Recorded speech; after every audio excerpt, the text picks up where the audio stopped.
Ushbu loyiha Asakabank hamkorligida Xorazm viloyati Yangiariq tumani Tuzloq mahalla fuqarolar yig'inida joylashgan bo'lib, 109-112 sonli konturlarda amalga oshirilmoqda. Bu yerda sholi ekilgan maydon hajmi 10 gektarni tashkil qiladi. Bu yerdagi ekinlar zamonaviy usullar bilan parvarishlanmoqda. Hozirda ekinlar unib chiqish jarayonida. Ekinlarni yetishtirish 168 kun davom etadi.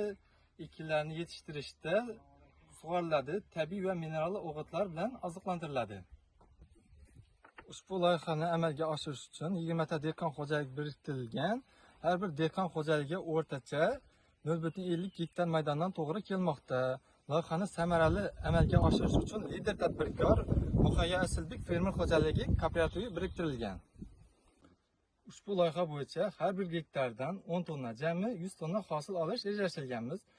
Kelajakda ekin maydonini kengaytirish, shu orqali dehqon xo'jaliklarining daromadini oshirish niyatimiz.